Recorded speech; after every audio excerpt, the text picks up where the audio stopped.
আসসালামু আলাইকুম প্রিয় শিক্ষার্থীরা। স্কিল হাটের বাংলাদেশের পক্ষ থেকে নতুন ভিডিও নিয়ে আমি হাজির হলাম মোহাম্মদ রাজীব।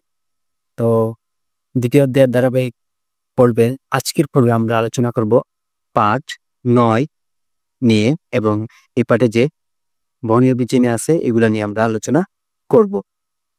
ওকে, তো পাঠ ৯ তথ্য যোগাযোগ প্রযুক্তির আরো কিছু যন্ত্রপাতি। তথ্য যোগাযোগ প্রযুক্তিতে ব্যবহার করা হয় সেরকম যন্ত্রপাতির কথা আলোচনা করতে গিয়ে আমরা প্রযুক্তির সবচেয়ে গুরুত্বপূর্ণ অংশ কম্পিউটার হার্ডওয়্যার ও সফটওয়্যার কথা আলোচনা করেছি। এখন আমরা তথ্য যোগাযোগ প্রযুক্তিতে ব্যবহৃত হয় এরকম আরো কিছু যন্ত্রপাতির কথা আলোচনা করব।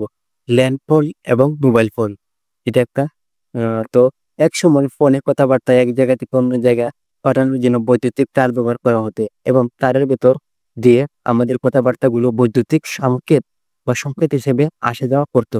যেহেতু বৈদ্যুতিক তার দিয়ে সংকেত পাঠানো হতো তাই টেলিফোনের সব সময় তারের সংযোগ রাখা হতো এবং আমরা সেগুলো বলি ল্যান্ড ফোন, অর্থাৎ তারের মাধ্যমে যেগুলো যায় এগুলো হচ্ছে ল্যান্ড ফোন।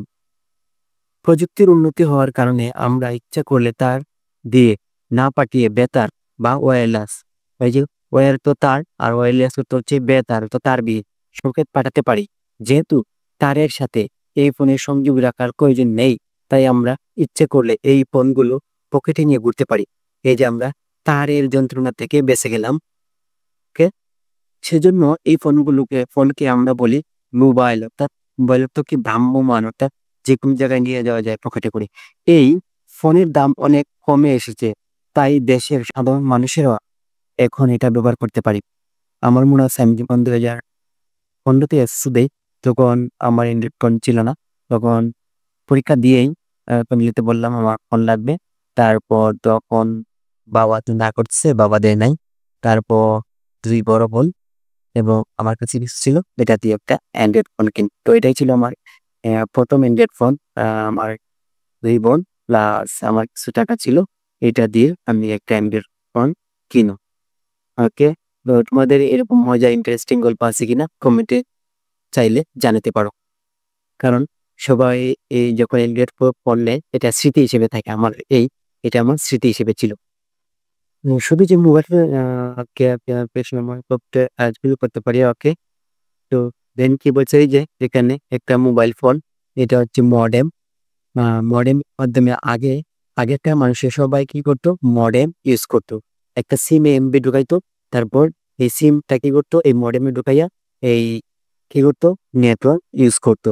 এখন তো মডেম খুব কম ইউজ হয়, সবাই ঘরে ঘরে বা বাসায় বাসায় ওয়াইফাই। তো এটা ছিল মডেম। আমি যখন স্কুলে নবম শ্রেণীতে যখন 9-10-এ যখন আমি কম্পিউটার নিয়েছিলাম আমি অপশনাল, তখন আমাদের অপশনাল ছিল কিন্তু তোমাদের বাধ্যতামূলক 6ষ্ঠ শ্রেণী থেকেই। তখন আমাদের স্যার আমাদের এই মডেমটা দেখাইছিল, তখনই আমি প্রথম মডেম দেখি। এর আগে মডেম দেখি নাই। তো প্রযুক্তি সম্পর্কে আমার তেমন ধারণা ছিল না। What is modem? মডেম হলো একটি যন্ত্র যা তোমার কম্পিউটার, স্মার্টফোন, ট্যাবলেট ও অন্যান্য ডিভাইসগুলোকে ইন্টারনেটের সাথে সংযুক্ত করে। কে সংযুক্ত করে? মডেম। একটি গুলি এটি ডিভাইসগুলি থেকে ডিজিটাল সিগন্যালগুলিকে অ্যানালগ সিগন্যালে রূপান্তরিত করে, যা টেলিফোন লাইন বা কেবলের মাধ্যমে প্রেরণ করে। ডিজিটাল সিগন্যালকে অ্যানালগ সিগন্যালকে ডিজিটালে রূপান্তর করে এই যে মডেমের কাজ এবং এবার। তো এই যে তারপর হচ্ছে অনেক গুরুত্বপূর্ণ স্যাটেলাইট। এই যে আমরা বাংলাদেশ স্যাটেলাইটের যুগে প্রবেশ করে। স্যাটেলাইট বা উপগ্রহ, স্যাটেলাইটের বাংলা হচ্ছে উপগ্রহ। আমরা যদি পৃথিবীর এক পৃষ্ঠা থেকে অন্য পৃষ্ঠায় তথ্য পাঠাতে চাই তাহলে অনেক সময় উপগ্রহ বা স্যাটেলাইট ব্যবহার করা হয়। পৃথিবী থেকে মহাকাশের দিকে মুখ করে থাকা অ্যান্টেনা দিয়ে তথ্যগুলো উপগ্রহ বা স্যাটেলাইটে পাঠানো হয়। স্যাটেলাইটের সিগন্যালটি গ্রহণ করে আবার অন্যদিকে পাঠিয়ে দেয়। টেলিভিশনের অসংখ্য চ্যানেল এভাবে সারা পৃথিবীতে বিতরণ করছে। এই যে এই লাইনটা খুবই ইম্পর্টেন্ট, এই লাইনটা মনে রাখবা। 12 মে 2018 বাংলাদেশ প্রথম স্যাটেলাইটের বঙ্গবন্ধু 1 মহাকাশে প্রেরণ করেন। এই যে স্যাটেলাইটে বাংলাদেশ প্রথম 12 মে কত সালে? 2018 সালে। 2018 সালে 12 মে, মনে বারবার বলো আমার সাথে আছে। 2018 সালে 12 মে বাংলাদেশ প্রথম স্যাটেলাইটের যুগে প্রবেশ করে। 2018 সালে 12 মে, 2018 সালে 12वीं। কততম দেশ হিসেবে বাংলাদেশ স্যাটেলাইটের যুগে প্রবেশ করে? 57তম দেশ। বিশ্বের মধ্যে দেশ আছে প্রায় 200টি, তার মধ্যে 57তম।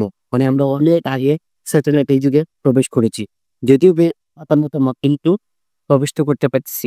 মানে কমপক্ষে 150টা দেশের আগে তো আমরা স্যাটেলাইট এই যুগে প্রবেশ করতে পারছি, তাই নাকি? অবশ্যই। তো সালটা অবশ্যই মনে রাখবা। তারপর হচ্ছে যে অপটিক্যাল ফাইবার বা অপটিক্যাল ফাইবার কেবল বা ফাইবার অপটিক কেবল, যাইগুলো এই যে পাশের চিত্রে দেখতে পাইতেছো, এটা আলোর প্রতিফলনের মাধ্যমে কাজ করে। আলো প্রতিফলন ঘটিয়ে তথ্যের আদান প্রদান করে। এক সময় পৃথিবীর সব তথ্যে পাঠানো হতো তারের ভেতর বৈদ্যুতিক সংকেত অথবা তারবিহীন ওয়্যারলেস সংকেতে। সর্বপ্রথম তো পাঠাইতো বৈদ্যুতিক তার দিয়ে, তারপর কি এলো তারবিহীন। এখন সারা পৃথিবীতে তথ্য পাঠানোর জন্য একটি নতুন প্রযুক্তি গড়ে উঠেছে, সেটি হচ্ছে ফাইবার অপটিক কেবল বা অপটিক ফাইবার প্রযুক্তি। যে দেখো কিভাবে ট্রান্সফর্ম হইতেছে। এটার ব্যবহার একটা মাত্র হচ্ছে আলো তো অত্যন্ত দ্রুত গতিতে চলাফেরা করে। তো ডাটা আমরা কিন্তু যখন দ্রুত গতিতে প্রেরণ করতে চাই বা পাঠাতে পারি, তখন আমরা এই ফাইবার অপটিক কেবলটা ব্যবহার করি। ফাইবার বা অপটিক্যাল ফাইবার আসলে কাচের তন্তু, স্বচ্ছ তন্তু, কাচের অত্যন্ত স্বচ্ছ, এই যে কাচের অত্যন্ত স্বচ্ছ, সেটা চুলের মতো সরু এবং এর ভেতর দিয়ে আলোর সংকেত হিসেবে তথ্য এবং উপাত্ত পাঠানো যায়। আলোর সংকেতের জন্য লেজারের আলো ব্যবহার করা হয়। লেজার, এই যে লেজার রশ্মি আমরা ছোটবেলায় একটা খেলতাম, তোমরা শুনে অবাক হবে, এই আলো কিন্তু চোখে দেখা যায় না। একটি অপটিক্যাল ফাইবার দিয়ে 1 কোটি টেলিফোন লাইনের সমান তথ্য পাঠানো যায়। Can you imagine that? একটি ফাইবার দিয়ে 1 কোটি টেলিফোনের লাইনের সমান তথ্য পাঠানো যায়। কাজেই সেটি সারা পৃথিবীতে যুগের মাধ্যম হিসেবে জায়গা করে নিয়েছে। খুবই খুবই জনপ্রিয়। আর এটা সম্পর্কে অবশ্যই ভালোভাবে ধারণা রাখবা। আলোর প্রতিফলন ঘটিয়ে এটা কাজ করে। সরু তন্তু বা ফাইবারের ভেতর দিয়ে অদৃশ্য আলোর মাধ্যমে চিরন্তন পরিমাণ তথ্য পাঠানো যায়। এটা হচ্ছে ফাইবার অপটিক কেবল বা অপটিক্যাল ফাইবার।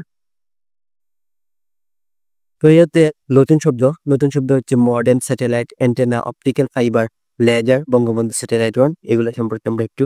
এই যে প্রথমটা হচ্ছে মডেম। মডেম হলো একটি ডিভাইস যা ডিজিটাল সিগন্যালকে অ্যানালগে এবং অ্যানালগ সিগন্যালকে ডিজিটাল সিগন্যাল রূপান্তর করে ইন্টারনেটের সংযোগ ঘটায়। তাহলে যদি বলে অ্যানালগ মডেম কাকে বলে, তাহলে এর এই সংজ্ঞাটা দিতে পারো যে মডেম হলো একটি ডিজিটাল ডিভাইস যা ডিজিটাল সিগন্যালকে অ্যানালগ সিগন্যালে এবং অ্যানালগ সিগন্যালকে ডিজিটাল সিগন্যালে রূপান্তর করে। এটার কাজ কি?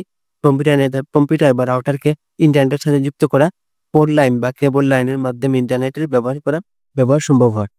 তা ওইখানে মডুলেশন, এই যে মডেম মডেম এই যে ম এম ও ম এই এই এই এম ও মডুলেটর থেকে আসছে। মডুলেটরের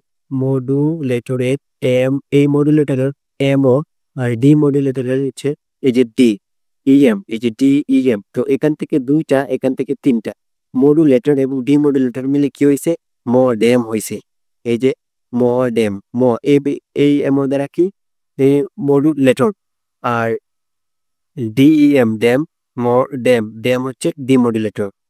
তো তারপর হচ্ছে স্যাটেলাইট কি? স্যাটেলাইট তো হচ্ছে এই যে উপগ্রহ। স্যাটেলাইট বানানটা একটু দেখিও, এই যে SATELLIT, স্যাটেলাইট বানানটা অবশ্যই দেখবা, এটা খুবই গুরুত্বপূর্ণ বানানটা। স্যাটেলাইট হলো মহাকাশে স্থাপন করা কৃত্রিম যন্ত্র যা পৃথিবীর চারপাশে ঘুরে এবং তথ্য আদান প্রদান, যোগাযোগ, আবহাওয়ার পূর্বাভাস। তো দেখো, এটা হচ্ছে কৃত্রিম উপগ্রহ। কৃত্রিম উপগ্রহ কেন? কারণ এটা মানুষ বানাইছে, এর জন্য এটা কৃত্রিম উপগ্রহ। তো প্রকৃতিক উপগ্রহ আছে, যেহেতু কৃত্রিম আছে, তো প্রকৃতি এগুলা কি? তো এই স্যাটেলাইটের ব্যবহার কি? টিভি সম্প্রচার, এই যে তথ্যের আদান প্রদান, তারপর মোবাইল যোগাযোগ, আবহাওয়ার তথ্য, ইন্টারনেট সেবা ইত্যাদি ইত্যাদি দিয়ে থাকে বা পেয়ে থাকি আমরা কোথা থেকে? এই স্যাটেলাইটের মাধ্যমে। Okay? তারপর হচ্ছে যে অ্যান্টিনা তো ওই অ্যান্টিনা হলো একটি যন্ত্র বা বেতার তরঙ্গ, বেতার তরঙ্গের ইংলিশ কি? রেডিও ওয়েভ পাঠাতেও গ্রহণ করতে সাহায্য করে কি? রেডিও। এর ব্যবহার কি? টেলিভিশনে রেডিওতে অ্যান্টেনা ব্যবহার করা হয়। মোবাইল টাওয়ারে অ্যান্টেনা ব্যবহার করা হয়। রেডার ও স্যাটেলাইটও কি অ্যান্টেনা ব্যবহার করেন। অ্যান্টেনা আগে আমরা একদম ছোটবেলায় যখন টেলিভিশন থাকতো সাদা কালো, তখন কিন্তু অ্যান্টেনা ছিল। তখন অ্যান্টেনার মাধ্যমে টিভিতে ইয়ে আসতো, টিভি চলতো, তো দেখা যেত অ্যান্টেনা নাড়া দিলে টিভি চলতো ভালো করে, আবার নাড়া দাও আবার ভালো করে চলে, মাঝে মাঝে এইরকম হইতো আর কি। তো বিষয়টা আমি হয়তো বুঝাইতে পারতেছি না, বাট খুবই ফানি ছিল বিষয়টা। তো অপটিক অপটিক্যাল ফাইবার, তো এটা তো খুবই গুরুত্বপূর্ণ। কি অপটিক্যাল ফাইবার হলো একটি পাতলা কাঁচ বা প্লাস্টিকের তৈরি তার, পাতলা কাঁচ বা প্লাস্টিকের তৈরি তার, যার মাধ্যমে আলো সিগন্যাল আকারে তথ্য বহন করে। যেহেতু আলো সিগন্যাল আকারে তথ্য বহন করে, আর আলোর তো খুবই খুবই দ্রুত গতিতে যায়, তাই দ্রুত তথ্য আদান প্রদান ক্ষেত্রে আমরা কি ইউজ করি? ফাইবার, অপটিক কেবল বা অপটিক্যাল ফাইবার ইউজ করি। বিশেষত কি, তথ্য অনেক দ্রুত যায়, অনেক সময় অনেক বেশি দূর পর্যন্ত সিগন্যাল যেতে পারে। ইন্টারনেট ও টেলিযোগ ব্যবস্থায় ব্যবহৃত হয়। তো এইটা তার বিশেষত্ব। তারপর হচ্ছে এই যে লেজার লেজার হলো আলো উৎপাদনের একটি বিশেষ প্রযুক্তি। লেজার কি? আলো উৎপাদনের একটি বিশেষ প্রযুক্তি, যেখানে খুব শক্তিশালী একমুখী নির্ভুল আলোচনা বা আলো তৈরি হয়। এর ব্যবহার কি? চিকিৎসায় ব্যবহার হয়, শিল্প কারখানা হয়, তারপর সিডিডিবিতে তথ্য আদান প্রদানে। তো এই যে লেজারের পূর্ণ মিনিং হচ্ছে যে এল তে হচ্ছে লাইট, এ তে হচ্ছে অ্যাম্প্লিফিকেশন, এস তে হচ্ছে স্টিমুলেটেড, ই তে হচ্ছে ইমিশন, আর আর তে হচ্ছে রেডিয়েশন। তো এটা মনে রাখবা, light application by simulation emission of radiation, stimulated of radiation, light light amplification by stimulated emission of radiation. তারপর হচ্ছে স্যাটেলাইট, যেটা বঙ্গবন্ধু স্যাটেলাইট, বা শুনছিলাম নামটা পরিবর্তন হয়েছে কিনা জানি না। তো এটা বঙ্গবন্ধু স্যাটেলাইট নামে পরিচিত, শুনছিলাম বাংলাদেশ স্যাটেলাইট হয়ে যাবে। তো পরের বিয়েটা হইতে পারে, আমি জানি না সঠিক, বাংলাদেশ স্যাটেলাইট হওয়ার কথা। তো বাংলাদেশের প্রথম যোগাযোগ স্যাটেলাইট, যা 2018 সাল কত 12 মে উৎক্ষেপণ করো, কততম দেশ হিসেবে? 57তম দেশ হিসেবে আমরা স্যাটেলাইটের যুগে প্রবেশ করি কততম দেশ হিসেবে?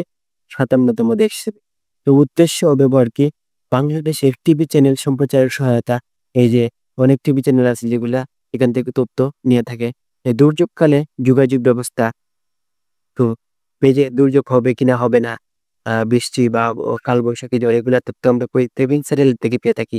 ইন্টারনেটের যোগাযোগ সেবা উন্নত করা, এটা ছিল স্যাটেলাইটের। তারপর হচ্ছে দেশের প্রযুক্তিগত সমৃদ্ধি।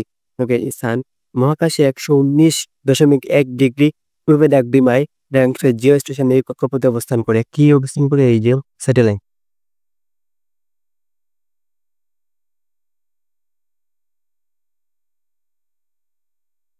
তো এখন এই পার্টের এমসিকিউ গুলো আমরা আলোচনা করি। তো প্রথম এমসিকিউ বলছে যে বর্তমানে সবচেয়ে গুরুত্বপূর্ণ তারবিহীন যোগাযোগ মাধ্যম, অবশ্যই এটা মোবাইল ফোন। তারবিহীন প্রসেসরকে কম্পিউটারের মস্তিষ্ক বলা হয়, কারণ প্রসেসর হচ্ছে মাদারবোর্ডের সাথে জড়িত। অবশ্যই এটা কম্পিউটারের নির্দেশক হিসেবে কাজ করে। অবশ্যই তথ্যের প্রক্রিয়াকরণের কাজ করে, একটা প্রসেসিং করে। তো এটা সূত্র করতে হবে 1, 2, 3। তোমার লেখা কবিতাগুলো কম্পিউটারে দীর্ঘ সময়ের জন্য সেভ ও সংরক্ষণ করতে এক্ষেত্রে কোন ডিভাইসটি হলো? তো র্যাম হচ্ছে তো র্যান্ডম অ্যাক্সেস মেমোরি, এটা তো অস্থায়ীভাবে। তাহলে এখানে প্রসেসর তো স্টোরেজ ডিভাইস না, এটা হবে না স্টোরেজ ডিভাইস, বাট অস্থায়ী।